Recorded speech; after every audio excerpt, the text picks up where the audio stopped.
लोकसभा चुनाव का ऐलान होना है आज, बड़ा दिन है आज, 2 घंटे से भी कम का वक्त बाकी रह गया है। और 2019 में क्या हुआ था? 2019 में 543 लोकसभा सीटें 7 चरण में वोटिंग हुई थी और ऐसे में वो कुछ वीवीआईपी सीट्स उन पर 2019 में कब वोटिंग हुई थी ये आपको बताते हैं। वाराणसी प्रधानमंत्री नरेंद्र मोदी का जो संसदीय क्षेत्र है 2019 में 19 मई मतलब जो आखिरी फेज था 7 चरण में मतदान का, तब वोटिंग हुई थी वहां पर। आजमगढ़ की अगर बात की जाए 2019 में अखिलेश यादव ने यहां से चुनाव लड़ा था। 12 मई को 2019 में आजमगढ़ में वोट पड़े थे। कुछ और वीवीआईपी सीट्स के बारे में आपको बताती हूं। लखनऊ का जिक्र करते हैं, राजनाथ सिंह यहां से सांसद हैं और 2019 में लखनऊ की इस सीट पर वोटिंग 6 मई को हुई थी।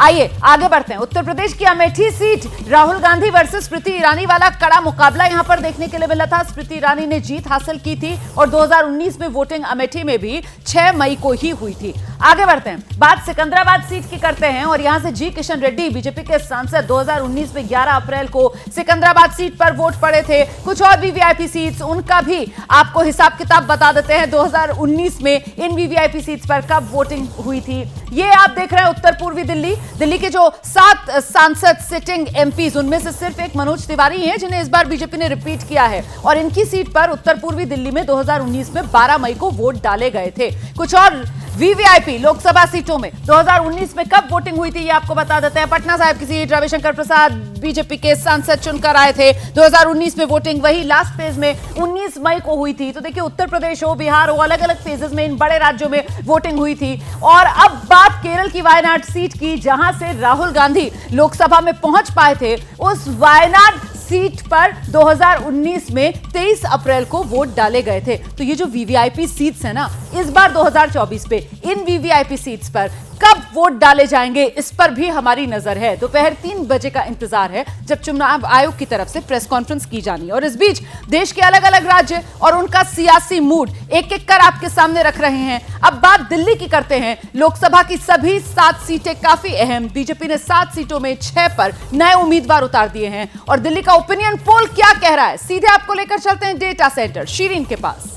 बिल्कुल महत्वपूर्ण है क्योंकि देश की राजधानी है दिल्ली और दिल्ली का आखिर सियासी मूड क्या है, इस सर्वे में क्या निकलकर सामने आया। डेटा देखिए जल्दी से आपके सामने। 7 लोकसभा की सीटें, इस पर इस बार भी यानी कि पिछली बार वाली 2019 की स्थिति यहां रिपीट होती दिखाई दे रही है क्योंकि 7 सीटों पर बीजेपी का कब्जा हो सकता है इस सर्वे में। अब जरा जल्दी से आपको कुछ वीआईपी सीट दिखा देते हैं कहां किसकी टक्कर। बीजेपी ने बांसुरी स्वराज को नई दिल्ली से उतारा है, आम आदमी पार्टी की तरफ से सोमनाथ भारती। तो यहां कांटे का मुकाबला देखने को मिल सकता है। अब मनोज तिवारी, बीजेपी के मनोज तिवारी, यहां नॉर्थ ईस्ट दिल्ली से रिपीट किया गया है मनोज तिवारी को और यह महत्वपूर्ण सीट इस लिहाज से भी हो जाती है। अब जरा वेस्ट दिल्ली की आप बात कर लीजिए। कमलजीत सहरावत बीजेपी ने उम्मीदवार बनाया है और सामने आम आदमी पार्टी के महाबल मिश्रा, दोनों के बीच कड़ी टक्कर होनी है। और ये वो वीआईपी सीट्स हैं इस बार भी जिन तमाम सीटों पर कड़ा मुकाबला देखने को मिलेगा। अब ग्राउंड जीरो आपको लिए चलते हैं। दीपक इस वक्त हमारे साथ जुड़ गए। दीपक देखिए, हालांकि चुनावों से ठीक पहले आम आदमी पार्टी की मुश्किल काफी बढ़ी हुई है और ओपिनियन पोल में भी मुश्किल बढ़ती दिखाई दे रही है क्योंकि 7 लोकसभा की सीटें इस बार भी बीजेपी के खाते में जाती दिख रही है। ग्राउंड पर क्या है आपकी नजर में इस वक्त?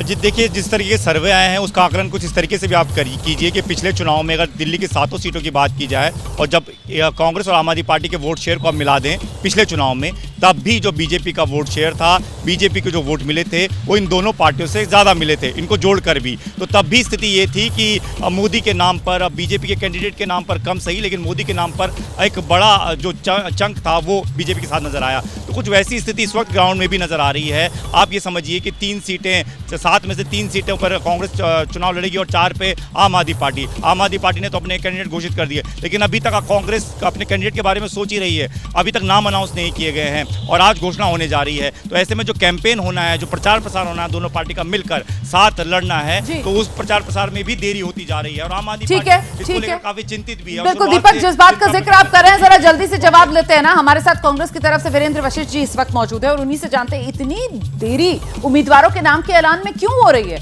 जैसा कि हमारे सहयोगी बता रहे हैं, आम आदमी पार्टी भी इंतजार में बैठी है कि आप लोग उम्मीदवारों के नाम का ऐलान करें दिल्ली में, उसके बाद प्रचार शुरू किया जाए। सर मैं आपके दर्शकों को भी बताना चाहता हूँ और आपको भी, ऐसी कोई देरी नहीं है। चुनावी कार्यक्रम हम स्टार्ट कर चुके हैं। 19 तारीख को हमारी सीईसी दिल्ली को लेकर है, ठीक है। और उसके 19 को या 20 को हमारे कैंडिडेट का नाम सामने आ जाएगा। सबसे बड़ी बात है भाजपा की। भाजपा ने दिल्ली में ये मान लिया कि उसके 6 सांसद तो नाकारा थे कि जिन्होंने दिल्ली की जनता के लिए कुछ नहीं किया। इसको खुद भाजपा ने कबूल कर लिया है, और इस बार मेरे को पूर्ण विश्वास है कि दिल्ली की जनता 7 की 7 सीटें इंडिया अलायंस को जिताकर और भारत को मजबूत करेगी। इसीलिए हम कह रहे हैं कि जुड़ेगा भारत, जीतेगा इंडिया। बहुत शुक्रिया वीरेंद्र जी एबीपी न्यूज पर अपनी बात रखने के लिए।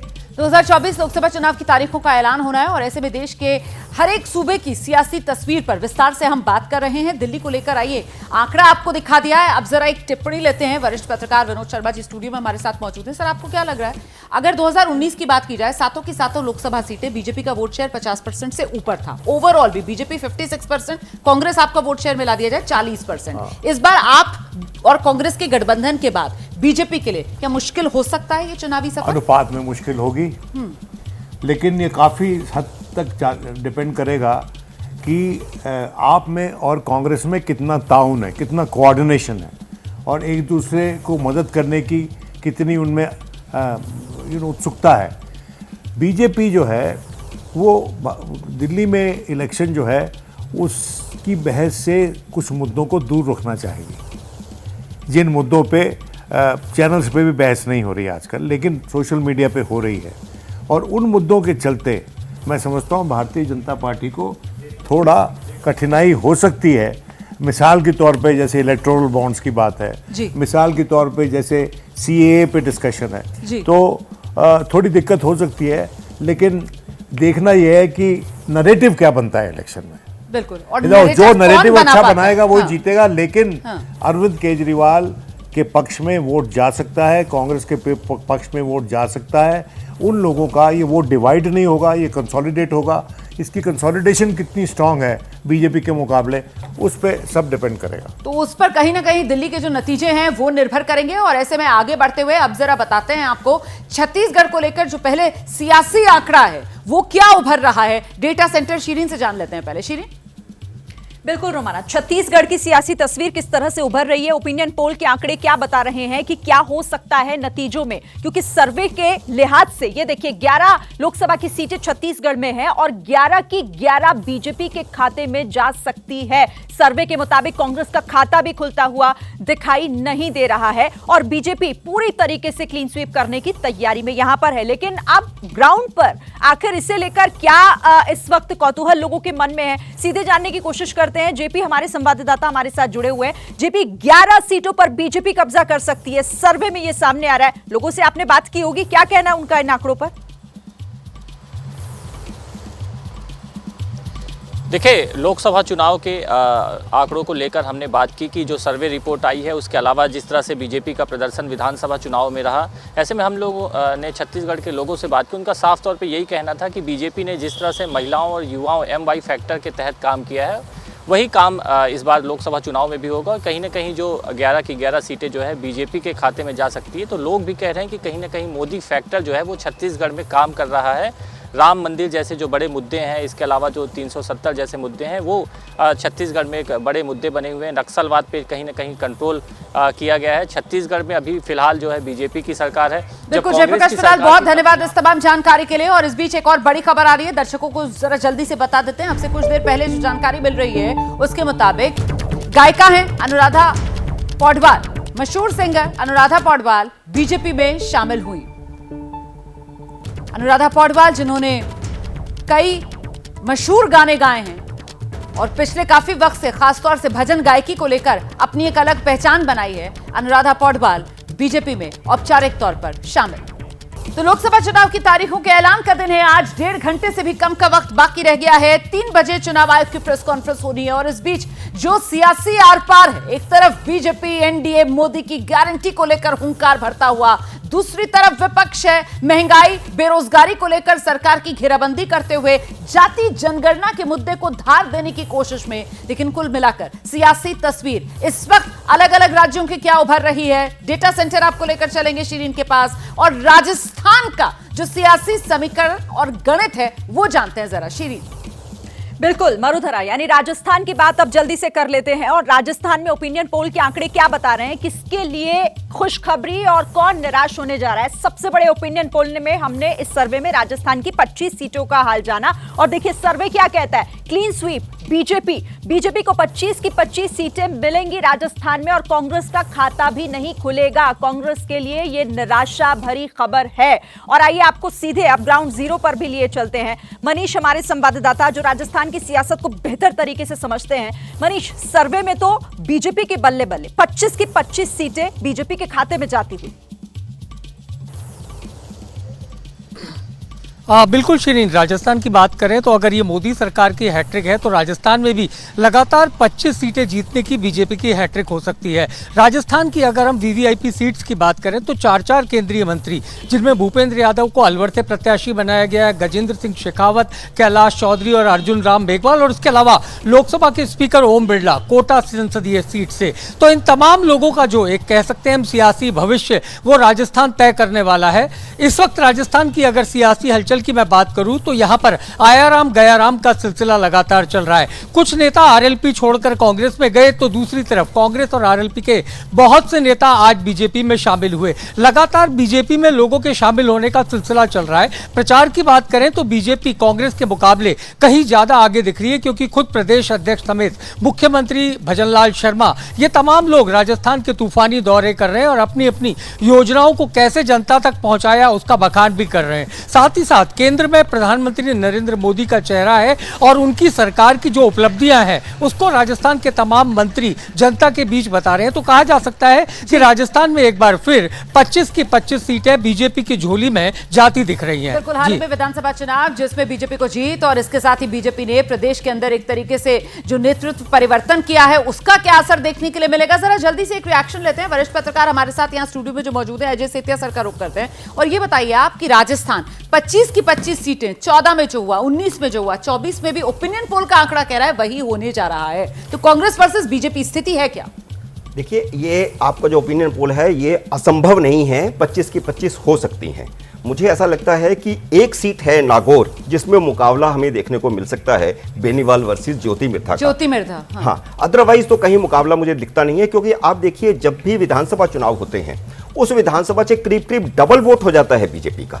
तो विधानसभा के साथ हम कंपेयर कर ही नहीं सकते लोकसभा चुनावों को। पिछली बार भी आप देखिए 2018 में जब चुनाव हुए विधानसभा के तो 34-35 या 39-40 के आसपास दोनों पार्टियां थी, लेकिन जब लोकसभा के चुनाव हुए तो भारतीय जनता पार्टी 59% चली गई। और नागौर की सीट पर अगर उसको भी जोड़ लिया जाए, क्योंकि वो भाजपा का सहयोगी था, तो 61% से ऊपर चली गई। हाँ। और अंतर 25% से ज्यादा का हो गया। हाँ। तो ये स्थिति जो है हिंदी बेल्ट में पूरी में है, सिर्फ राजस्थान में नहीं, पूरी हिंदी बेल्ट में स्थिति है कि विधानसभा चुनावों को लोग अलग नजरिए से देखते हैं और लोकसभा चुनाव को लोग अलग नजरिए से देखते हैं। ठीक है, अभिज्ञान जी, आपको क्या लगता है यहाँ राजस्थान में जिस तरीके से मात विधानसभा चुनाव में हाल ही में कांग्रेस को मिली थी, जो नेतृत्व है राज्य का उसको और आक्रामक होकर उतरना चाहिए था? अशोक गहलोत खुद चुनाव मैदान में उतर सकते थे, लेकिन वो नजर नहीं आ रहे हैं। ये कमी दिख रही है क्या? नहीं, ये सब कमियां बहुत पहले से थी। बिहार में सचिन से मुलाकात हुई, कल इत्तेफाकन एक प्रोग्राम में हम लोगों को साथ होना था, मैं जा नहीं पाया। तो ये सब तो देखिए कांग्रेस सॉल्व ही नहीं कर पाई ना इस प्रॉब्लम को। तो आपने तो थाली परोस के अपनी समस्या की, फिर बीजेपी को हैंडओवर की। तो जब आप, और ऐसी प्रॉब्लम जो आपको 3-4 साल से पता हो, तो आप क्या एक्सपेक्ट कर रहे हैं? उम्मीद आपको राजनीतिक तौर पर क्या है? आप सॉल्व नहीं कर पाए प्रॉब्लम, बीजेपी को वापस अपना राज्य मिल गया और उसको क्या चाहिए? अब वो लोकसभा है, जैसे इन्होंने बिल्कुल सही पॉइंट आउट किया, उसका इतिहास बताता है। अगर वो असेंबली में इतना अच्छा करते हैं तो वो लोकसभा में, अंग्रेजी में कहते हैं ना, दे पुश द पैडल, और हमेशा उनको उससे ज्यादा वोट मिलते हैं और लाभ होता है। तो ये कांग्रेस का सजा सजाया खेल है बीजेपी के लिए राजस्थान। बिल्कुल आदित्य, पिछली बार तो विधानसभा चुनाव में मात मिली थी बीजेपी को, बावजूद इसके 2019 लोकसभा चुनाव में 25 की 25 बीजेपी ले गई थी। इस बार तो और ज्यादा जो स्थितियां हैं वो बीजेपी के फेवर में जाती हुई नजर आ रही हैं। विधानसभा चुनाव में भी बम्पर जीत। बिल्कुल, लेगेसी अगर राजस्थान की देखें तो हैट्रिक की तरफ जा रहा है, जैसे ये लोग नेशनली भी हैट्रिक का एक प्लेज दे रहे हैं। और जैसा कि इन्होंने कहा कि पिछली बार सिर्फ हनुमान बेनीवाल थे जो एनडीए गठबंधन का हिस्सा थे, उनकी एक सीट नागौर उनके पास थी, बाकी तो सब तमाम 24 की 24 सीटें भाजपा के पास थी। और इस बार अशोक गहलोत पे बहुत कोशिश की गई कांग्रेस की तरफ से कि बड़े नेता लड़ें, लेकिन बहुत से बड़े नेताओं ने कहा कि हम सपोर्ट करेंगे कैंडिडेट्स को। और इनफैक्ट अशोक गहलोत जी के अपने बेटे वैभव गहलोत ने सीट बदल ली। हाँ। वो भी बहुत इंटरेस्टिंग है कि जोधपुर से वो चले गए, जालौर चले गए। तो ये सिग्नल्स अच्छे नहीं जाते हैं चुनाव से पहले। ठीक है विनोद सर। देखिए बात यह है कि हनुमान बेनीवाल ने नागौर असेंबली की सीट लड़ी और मुश्किल से 2000 वोट से जीता था बीजेपी से।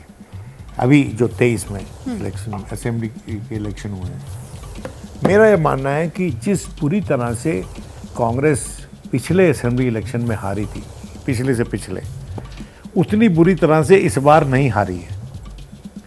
जो 60 के करीब इनको असेंबली में सीटें मिली हैं, ये उतनी बुरी तरह से नहीं हारी है।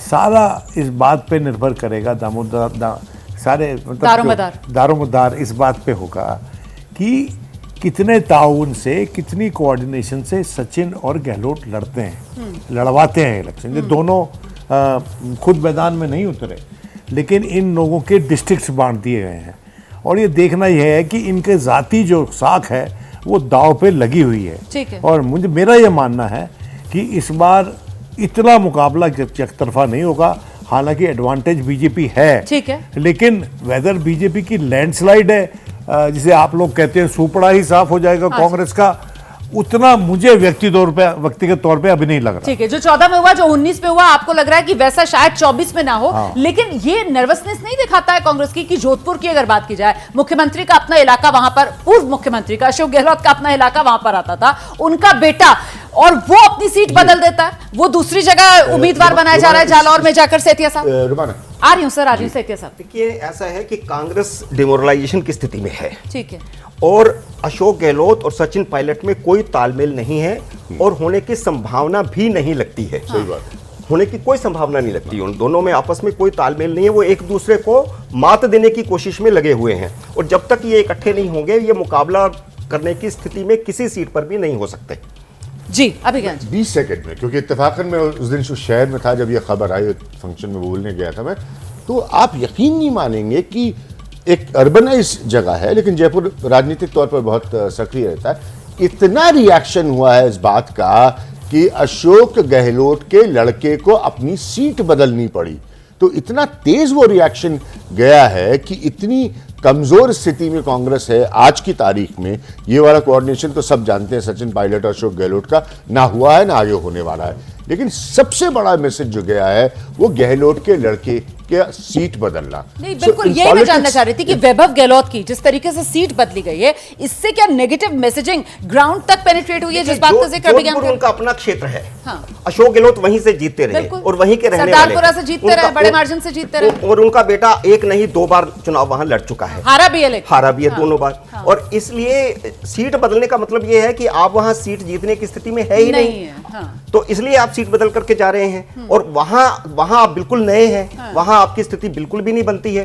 तो इसलिए देखिए, पहले जो कैंडिडेट वहां से जोधपुर में जीता है, वो पहली बात तो हैरानी ये होती है कि सारी जिंदगी अशोक गहलोत ने जिस जोधपुर में काम किया वहां उनका बेटा चुनाव हार जाए, ठीक है, तो ये एक आश्चर्यजनक था। उसके बाद वो मान गए हैं कि उनका बेटा उनके क्षेत्र से नहीं जीत सकता, इसलिए उन्होंने रिकमेंडेशन किया कि मेरी सीट बदल दी जाए। तो ये स्थिति जो है वो पूरे राज्य में, जब मुख्यमंत्री की ऐसी स्थिति है, पूर्व मुख्यमंत्री की, तो बाकी की क्या होगी।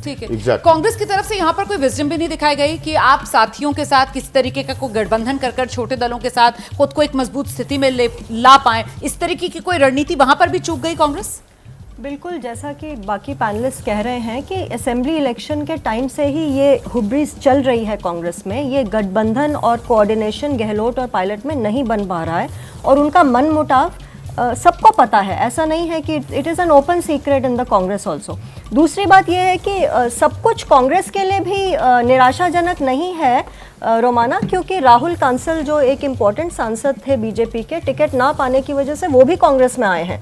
जैसे चूरू के 2 बार के सांसद हैं, उन्होंने अभी राहुल कांग्रेस ज्वाइन की है।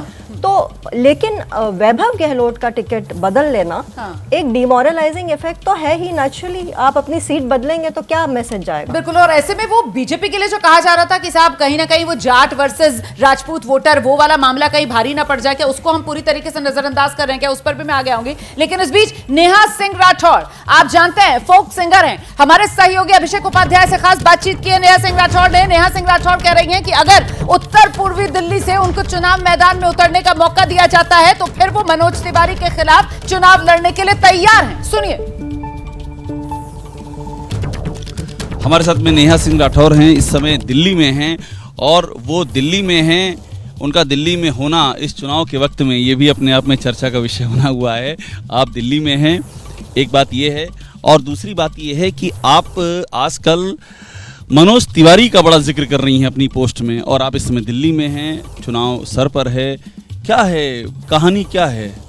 देखिए, आपने बोला कि मनोज तिवारी का जिक्र कर रही हैं इन दिनों, तो इस पे मैं ये कहना चाहूँगी कि मेरा एक आंदोलन है भोजपुरी बचाओ आंदोलन, जिसके तहत मैं भोजपुरी को संरक्षित करने के लिए और भोजपुरी में साफ सुथरे गीत लिख रही हूँ। और ये कोई आज से मैं नहीं कर रही हूँ। आज मेरा अकाउंट देखेंगे तो आपको लगेगा कि 4-5 दिनों से ये जो है हाइपर एक्टिव टाइप की है, पर मैं पिछले 4 सालों से भोजपुरी के लिए काम कर रही हूँ। भोजपुरी में ये जो फूहड़ता और ये जो अश्लीलता फैली हुई है, इसके खिलाफ मैं आवाज़ उठा। इन 4 सालों में मनोज तिवारी को लगातार जिस तरह से आपने उनके तमाम सारे गीतों को पॉइंट आउट किया है और उसमें जो अश्लील कंटेंट की आप बात कर रही हैं उसको आपने सामने रखा है और उसको एक मुद्दा बनाया हुआ है, तो चुनाव का मौसम है ये, क्या मनोज तिवारी बनाम नेहा सिंह राठौड़ ऐसा कुछ होने जा रहा है? आप चैलेंज देने को तैयार हैं? अगर मैं आपसे यूं पूछूं कि नेहा सिंह राठौड़ तैयार है उनको चुनाव के मैदान में चैलेंज देने के लिए? नहीं, देखिए, अभी मैं इस पे कुछ भी नहीं कह सकती। अगर आपने बात कही कि पहले नहीं बोला, तो मुझे याद है एबीपी चैनल पे ही, पता नहीं उन एंकर का मुझे नाम नहीं पता है, मैंने फूहड़ और ये मनोज तिवारी जी के ही कंटेंट को लेकर के बातचीत की है, और आप लोग बड़ा मुझे थैंक यू भी बोल रहे थे कि अरे उसका व्यूज़ बड़ा अच्छा गया जो तुमने बोला था। तो एबीपी पे ही मैंने ये बात बोली हुई है, और आज से मुझे लगता है 2020 में मैंने लगभग सोशल मीडिया से मैं जुड़ी हूँ, तो तब से ही मैं इन फुहड़ता के खिलाफ मैंने हमेशा से आवाज़ उठाई है। दूसरी बात ये कि मनोज तिवारी जी जैसे लोगों को मुझे लगता है ये जो भाजपा है ऐसे फुहड़ और अश्लील गायकों को टिकट दे करके जो प्रमोट कर रही है, मुझे लगता है कि एक बिहारी होने के नाते और मनोज तिवारी जी के जिला की लड़की होने के नाते मुझे ये बिल्कुल बर्दाश्त नहीं है कि ये चीज़ें जो हैं बिल्कुल ठीक बात नहीं है। कि जिले की लड़की क्या चुनाव के मैदान में भी तैयार है चैलेंज देने के लिए? अगर आपको मौका मिले नेहा सिंह राठौड़, तो आप इसके लिए तैयार हैं? आपके अंदर क्या सिर्फ सोशल मीडिया तक सिमटी हुई हैं या मैदान में भी तैयार हैं आप? देखिए, अगर कोई भी पार्टी मुझे मौका देती है तो यस, हाँ, मैं रेडी हूँ। मुझे लगता है कि वैसे लोगों को मतलब आता है मुझे कि मुझे राजनीति से आउट करना चाहिए, आप ये आपका मानना है? मतलब ये कह सकते हैं कि ऐसे फूहड़ और अश्लील लोग कम से कम पार्लियामेंट में तो नहीं ही होने चाहिए, ठीक है? तो इससे ज्यादा खुलकर तो शायद ही कोई अपनी दावेदारी को लेकर जो उसकी इच्छा है उसका इजहार करे, जिस तरीके से नेहा सिंह राठौड़ करती हुई नजर आई। यस, मनोज तिवारी के खिलाफ चुनाव लड़ने के लिए वो तैयार हैं। उत्तर पूर्वी सीट से बीजेपी ने उम्मीदवार बनाया, वहीं से 2 बार के सांसद है मनोज तिवारी, और इस बार गठबंधन में ये सीट जो है वो कांग्रेस के खाते में आई है। क्या कांग्रेस की तरफ से नेहा सिंह राठौड़ को चुनाव मैदान में उतारा जाएगा मनोज तिवारी के खिलाफ? इसको लेकर अभी इंतजार करना होगा। नजर इस खबर पर भी हमारी बनी हुई है।